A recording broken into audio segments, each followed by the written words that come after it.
जय हिंद दोस्तों। 7 मई 2025 एक लेटर सहारा कमांड कार्यालय लखनऊ से जारी किया जाता है और अपने नीचे फ्रेंचाइजी ऑफिस हो या सहारा के जो नीचे के ऑफिस हैं, जो कि काफी जमाकर्ताओं की डिटेल मुख्यालय पर नहीं पहुंचा पाए हैं, जो कि 2010 मई से लेकर के 31 दिसंबर 2024 तक का उनको उस लेटर के माध्यम से अवगत कराया गया था कि इन जमाकर्ताओं का मुख्यालय पर मेंबरशिप फॉर्म, मास्टर फॉर्म और वाउचर का डिटेल दिया जाए और इसको 5 से 7 दिन के अंदर करने के लिए कहा गया था। लेकिन मुझे नहीं लगता कि ऐसा कुछ भी किया गया है, क्योंकि इसके लिए जरूरी है ऑफिस का खुलना, क्योंकि सारे डिटेल ऑनलाइन तो अवेलेबल सहारा के पास नहीं है। अगर होते तो सीआरसीएस पोर्टल से कब का भुगतान हो गया होता, जितने लोगों ने लगभग वहां पर अप्लाई किया है अपने भुगतान के लिए। तो क्या सहारा जो लेटर जारी किया गया है उस पर भी अमल करने वाले लोग हैं ही नहीं, या उसके पास कर्मचारी मौजूद नहीं है, या वो एक फर्जी लेटर था। बहुत कुछ सोशल मीडिया पे हलचल चल रही है कि कुछ बड़ा करने वाला है सहारा। 10 जून का डेट फिक्स किया जा रहा है कि उस दिन कोई बड़ा ऐलान सहारा कर सकता है। काश ऐसा पहले 15-17 वर्षों से कई 10 जून आए और चले गए। जिस ऑफिस से ज्यादा ये पैसा जमा करा रहे थे, सिर्फ उस ऑफिस का ये कुछ हद तक मेजोरिटी और फिर कन्वर्जन ये करते जा रहे थे। जहां से ये धन उगाही ज्यादा नहीं कर पा रहे थे, वहां पर दूसरा प्लान कन्वर्जन या उसको बंद करना। और बहुत स्टेट में राज्य सरकारों ने इनकी बहुत मदद की है और अभी भी कर रहे हैं। झारखंड में फिलहाल कुछ महीनों से कार्रवाई हो रही है। उसके पहले किसकी सरकार थी, किसकी सरकार के देख रेख में वहां पैसा जमा कराया जा रहा था। बिहार के अंदर कुछ महीने पहले तक लगातार वहां पे पैसा जमा कराया जा रहा था।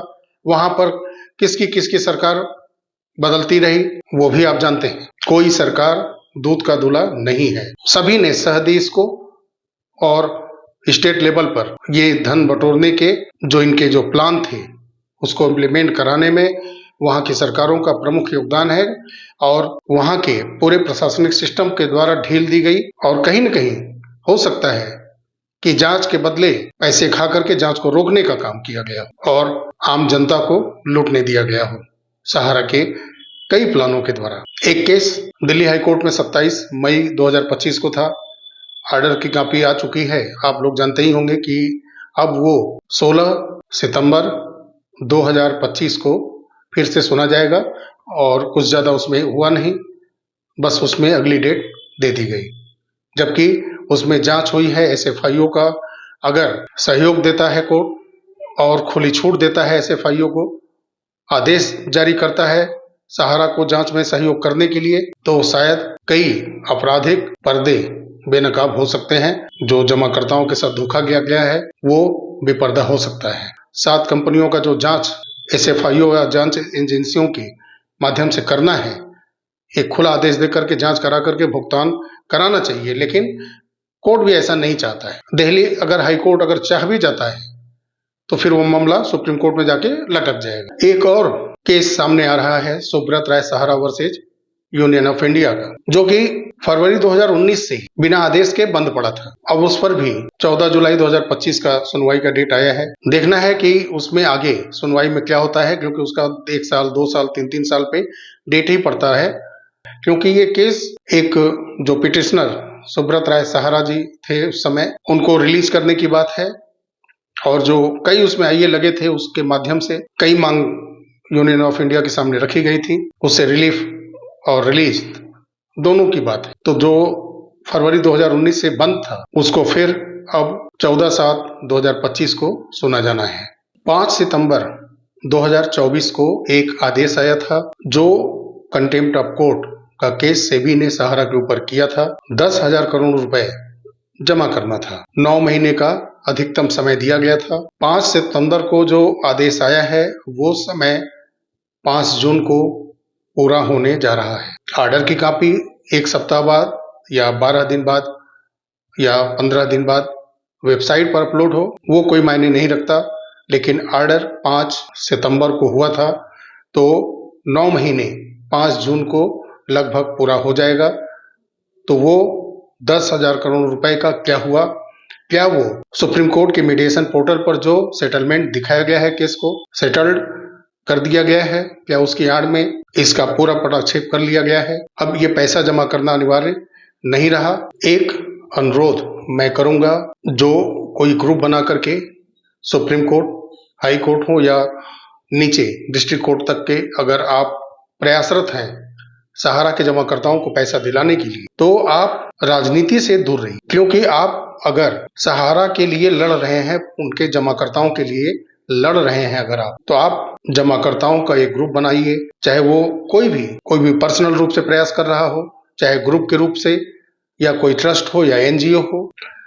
क्योंकि पिछले 14-15 साल से लगभग राज्य की सरकारें हों या सेंट्रल गवर्नमेंट हो, सब बदली हैं और किसी भी राजनीतिक दल ने स्वयं से प्रयास नहीं किए हैं सहारा का पैसा दिलाने के लिए। ये अलग बात है कि कोर्ट की देखरेख में सीआरसीएस पोर्टल बीजेपी गवर्नमेंट के समय आया है, लेकिन सियासी जो दल है वो वोट बैंक का भी सिर्फ राजनीति करने वाली है। ये झारखंड के अंदर दिख भी चुका है, क्योंकि जो आज दुनिया में नहीं है, मरे हुए लोगों के परिवार को, मैं स्पष्ट बोल रहा हूं कि मरे हुए परिवार के लोगों को सरकार से वहां की मुआवजा देने की बात थी, ना कि कोर्ट से ऑर्डर लेने की बात थी, ना सेंट्रल गवर्नमेंट की बात थी। बात थी वहां पर कि हम सत्ता में आएंगे तो जो आज दुनिया में नहीं है, जिनकी की डिप्रेशन से, हताशा, निराशा में जान चली गई है या वो आत्महत्या कर चुके हैं, उनके परिवार को उचित मुआवजा देने की बात थी। उसमें कोई भी लाग लपेट या इधर उधर की बात नहीं थी।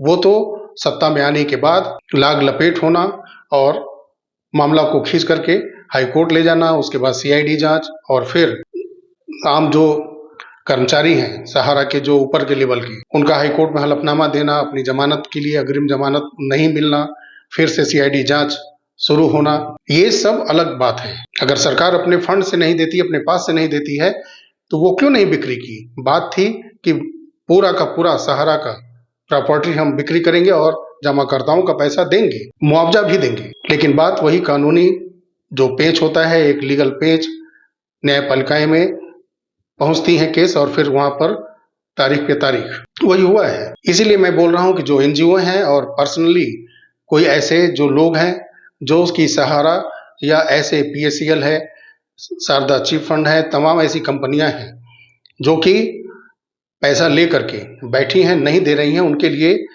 पैसा दिलाने के लिए जमाकर्ताओं को जो लड़ाई लड़ रहे हैं, वो राजनीतिक पार्टियों के पास जाना बंद करें।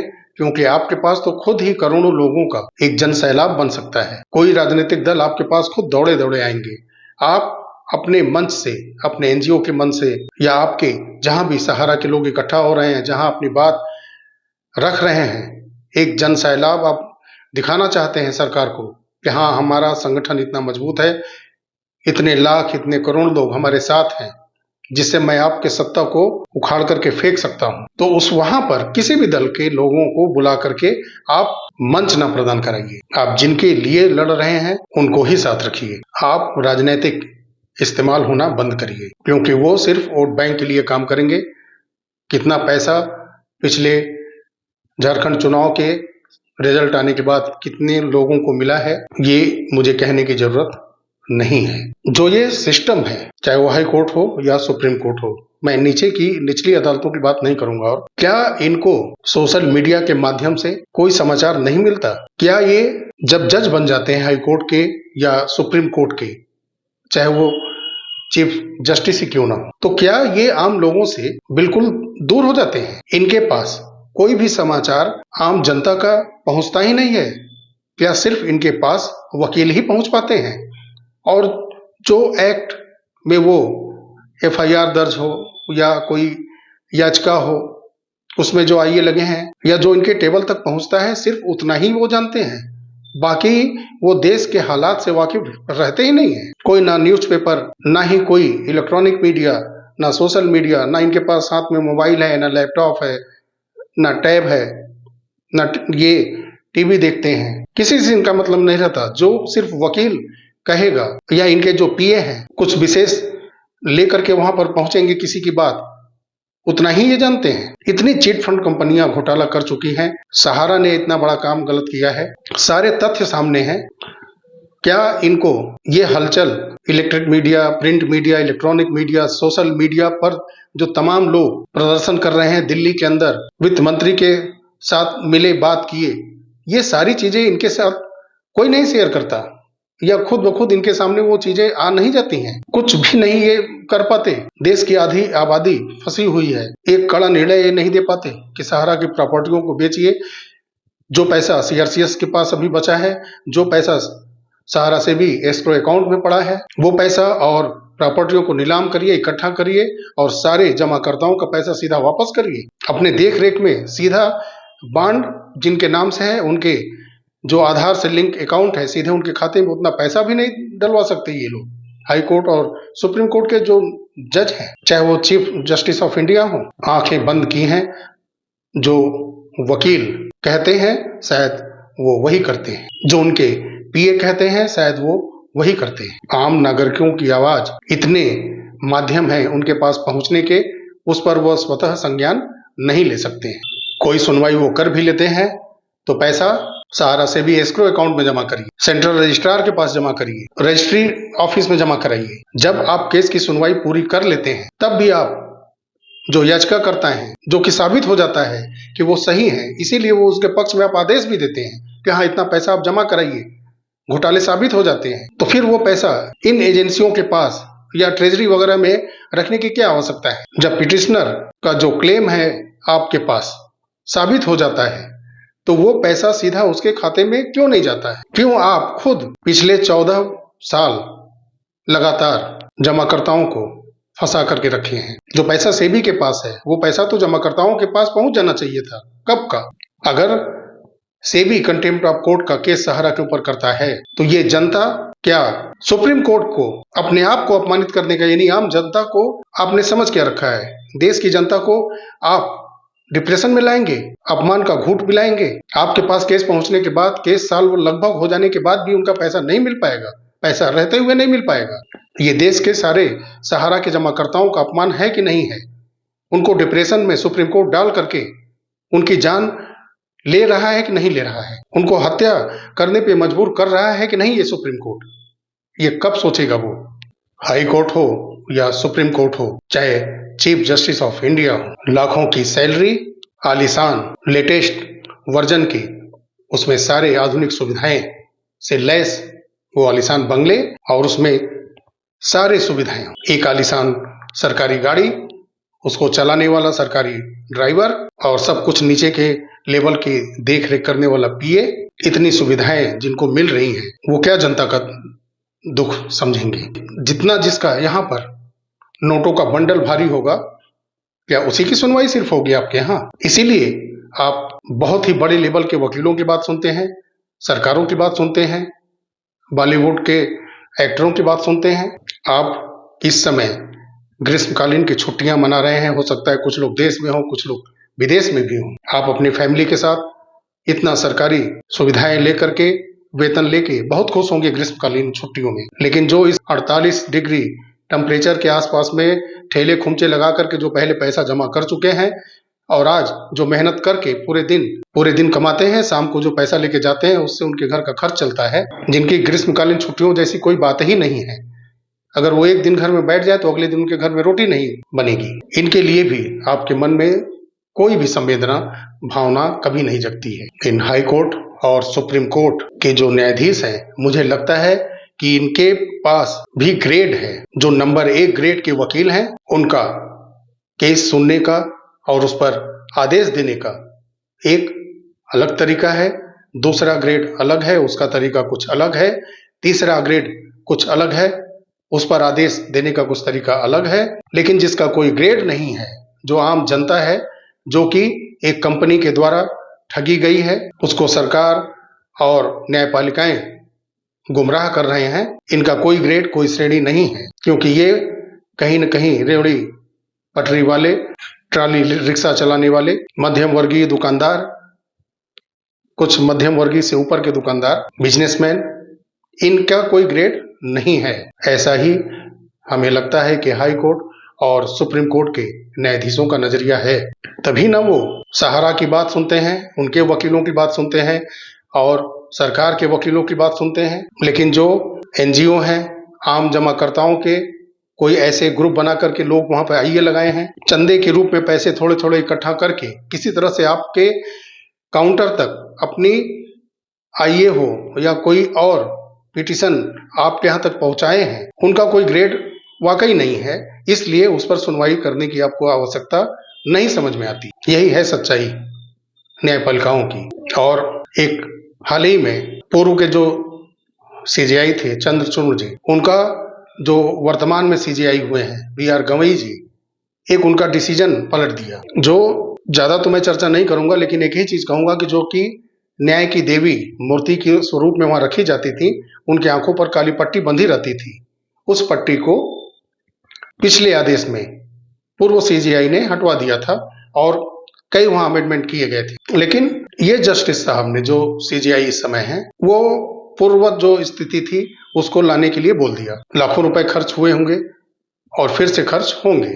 क्या जरूरत थी? क्या आपको न्याय की देवी खुली आंख से जो आप लोग कर रहे हैं, उस मूर्ति को भी देखने का अधिकार नहीं है? काली पट्टी जरूरी है कि क्या इस बार नोटों की बंडल की पट्टी न्याय की देवी के आंख पर बंधेगी?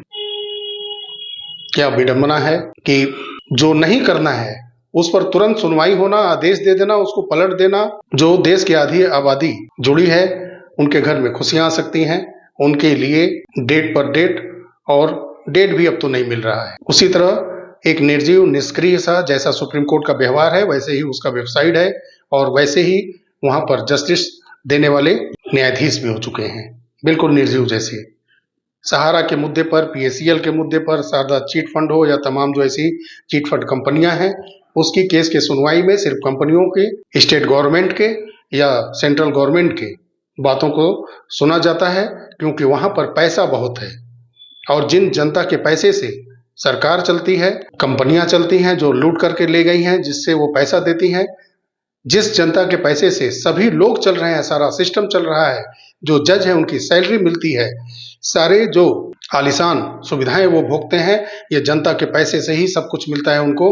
उसी जनता को खुशहाल करने के लिए, सारे घरों में खुशियां पहुंचाने के लिए ये सारे लोग मिल करके कुछ नहीं करते हैं और सिर्फ इन्हीं जनता को ठगने का काम करते हैं, सारे लोग मिल करके। मैं तो कहूंगा कि एक वकीलों की जो फी है उनका भी उनके ग्रेड के ही हिसाब से, क्योंकि एक कंज्यूमर फोरम हो या आपका तहसील लेवल का न्यायालय हो, डिस्ट्रिक्ट लेवल का हो, चाहे सुप्रीम कोर्ट का लेवल हो, जितने भी वकील हैं उनके भी जो उनकी संपत्तियां हैं उनका ब्यौरा सार्वजनिक होना चाहिए, क्योंकि वो भी न्याय दिला रहे हैं। मैं ऐसा क्यों कह रहा हूं, आगे चल के इस वीडियो में ही मैं बताता हूं कि ये जरूरी है वो अपनी संपत्ति सार्वजनिक करें, क्योंकि वो न्यायिक प्रक्रिया से आम लोगों को, आम सिविलियंस को लेकर के गुजरते हैं, और ये तय हो कि ये जो भी वकील हैं वो कितना फी लेते हैं, नीचे से लेकर के ऊपर तक उनके ग्रेड वाइज ही तय हो कितना फी लेते हैं,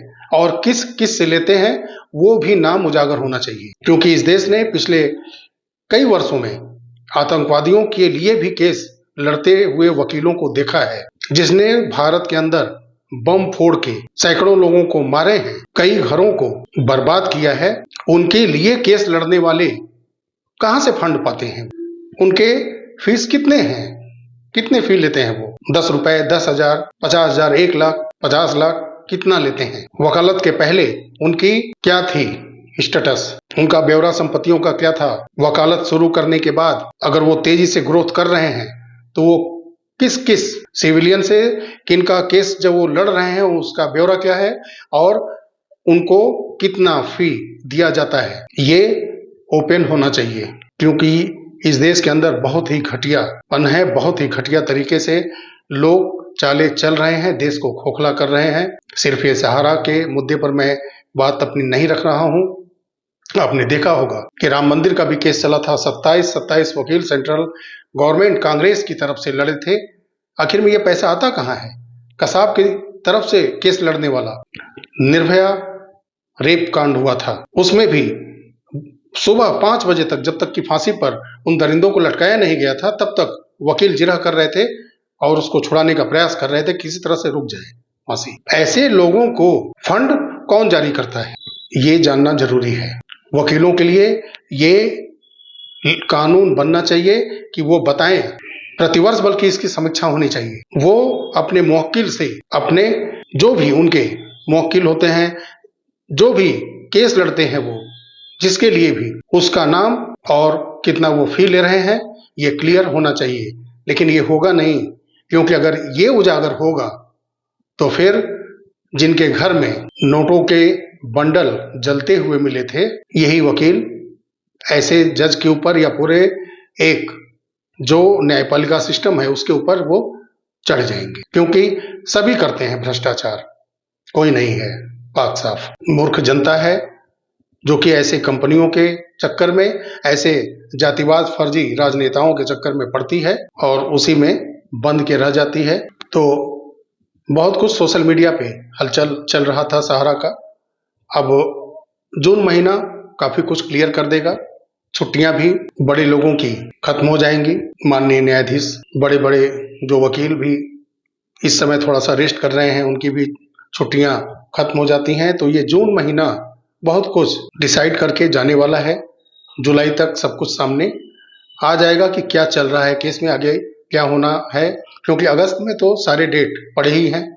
मैंने एक वीडियो बनाया था अगस्त क्रांति के नाम से, तो देखना है कि जून में क्या होता है। उसके बाद अगस्त का महीना लगभग ये डिसाइडर मंथ होगा वो, कि क्या होने जा रहा है सहारा के निवेशकों के साथ। क्योंकि ऊपर जो हो रहा है वो तो छुपा नहीं है, सब दिख रहा है कि कुछ भी पैसा हमको तो मिलते नहीं दिख रहा है अभी भी, इस सिस्टम की वजह से। चलिए, बहुत कुछ सोशल मीडिया पे चल रहा है, तो उसके मुताबिक सीआरसीएस सहारा का मीटिंग चल रहा है 10 जून। कुछ विशेष हो सकता है, बड़ा कर जाए सहारा। आपका सब्सक्राइब करना बहुत जरूरी है, क्योंकि इससे ही चैनल ग्रोथ करेगा और ये शक्ति मुझे मिलेगी कि हाँ, आप मेरे साथ जुड़े हैं। बेबाक तरीके से फैक्ट चीजें रखने में आपका ही मदद जरूरी है, और कोई भी सहायता, पैसा आप किसी को ना दे तो बेहतर होगा। जो अच्छे काम कर रहे हैं परख करके आप उनसे जुड़े। अपनी बातें कोर्ट तक जब पहुंचती हैं पैसे के ही माध्यम से, तो मजबूरी है परख करके आप किसी से जुड़े। अनावश्यक पैसा फिजूल खर्च ना करें। तो मिलते हैं अगले वीडियो में, और सब कुछ पर नजर रहेगा। अगले वीडियो में बहुत जल्द हम मिलते हैं आपसे, क्योंकि कोर्ट के ही ऊपर बहुत जल्द मैं एक और वीडियो लेकर के आ रहा हूं, जो न्यायपालिकाएं कर रही हैं उसी के ऊपर। वीडियो अच्छा लगा हो तो लाइक करिएगा, शेयर करिएगा, चैनल को सब्सक्राइब करिए और बेल आइकॉन को साथ में प्रेस करिएगा, ताकि आने वाली वीडियो की सूचनाएं आप तक मिलती रहें। मिलते हैं अगले वीडियो में, तब तक के लिए नमस्कार। जय हिंद, जय भारत, वंदे मातरम।